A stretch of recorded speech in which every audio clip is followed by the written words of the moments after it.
सादर जय श्री कृष्णा, जय श्री राम।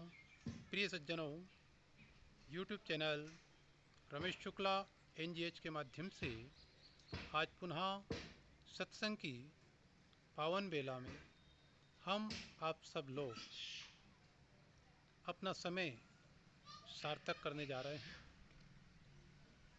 प्रिय सज्जनों, संसार में कौन किसका मित्र है, ये हम आज विद्वानों के मत से, शास्त्रों और पुराणों के सिद्धांत से समझते हैं।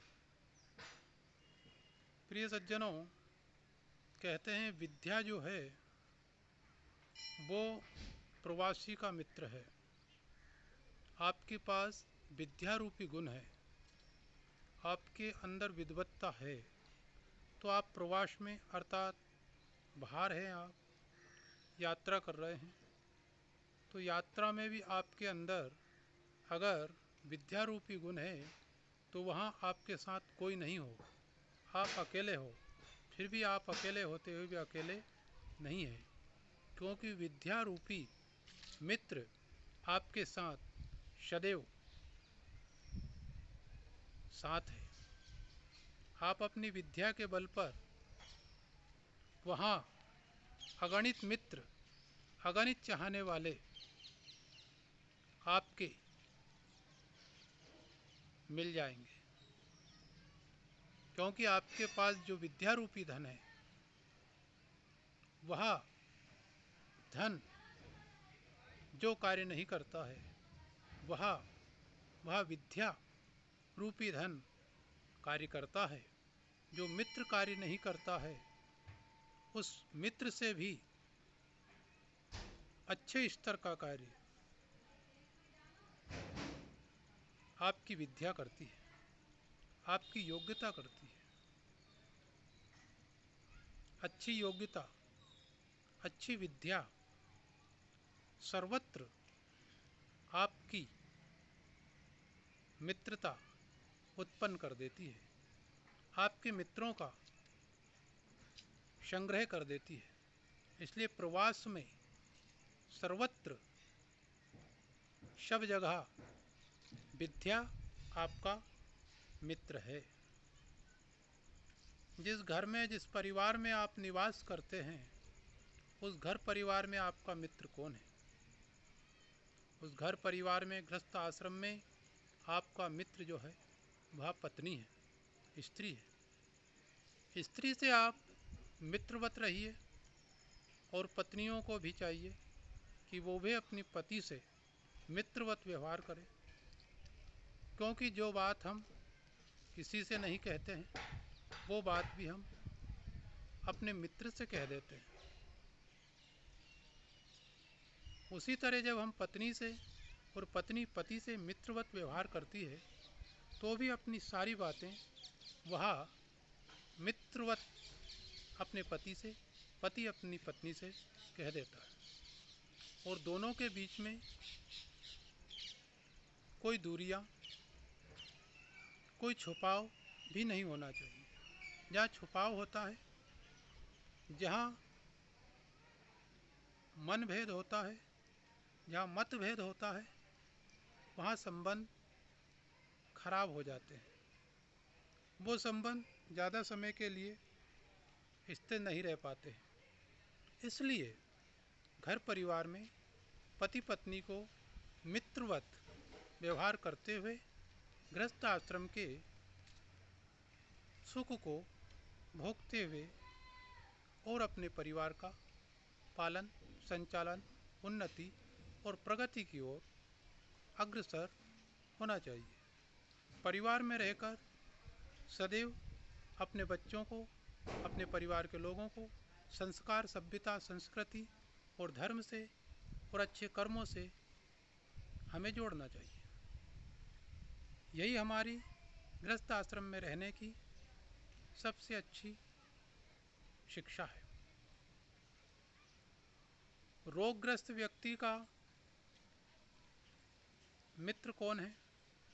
वैसे तो मिलने वाले हजारों आएंगे आपके व्यवहार के अनुरूप, परंतु उसका सच्चा जो मित्र है वह है औषधि, दवाई। जो औषधि वैद्य ने बताई है, जो आपको रोग है बुढ़ापे में, उस रोग को मिटाने वाली जो औषधि आपको वैद्य ने बताई है, उस औषधि को आप समय समय पर लीजिए और परहेज करिए, तो वह औषधि ही उस रोगग्रस्त व्यक्ति का सच्चा मित्र कहा गया है। मरणशील व्यक्ति का मित्र कौन है? जो व्यक्ति मरणासन्न है, अंतिम समय चल रहा है, 5वीं अध्याय चल रही है, ना जाने कब परमात्मा की निगाह हटी और दुर्घटना घटी और नुक्ति पुड़ी बटी। कई लोग ऐसी धारणा बताते हैं और बना लेते हैं कि आप क्या कर रहे हैं भैया जीवन में, लोग आपके बारे में क्या कहेंगे। तो आप अच्छा कर्म करिए, अच्छे लोगों से जुड़िए, ऐसा जीवन में कार्य करिए कि मरने के बाद भी आपका नाम अमर रहे। अगर बुरे काम करे तो 13वीं में क्या कहेंगे लोग? यही कहेंगे भैया गरम पूड़ी इधर लाना, अरे भैया रायता लाना,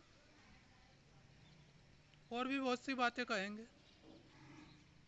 तो आप हमेशा जीवन में सत्कर्म करिए, अच्छे कर्म की ओर बढ़िए, तो आपके ना रहने के बाद भी यश रूप में आपका शरीर हमेशा जीवित रहे, अमर रहे।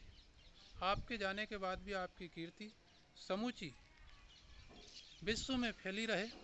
यही वास्तव में जीना है, इसी को जीना कहा गया है, इसी को अमृतत्व कहा गया है कि यश रूप में आपका शरीर सदैव अमर रहे, कीर्ति के रूप में आप सदैव जिंदा रहे, सत्कर्म के रूप में आप सदैव लोगों के दिल पर राज करते रहे।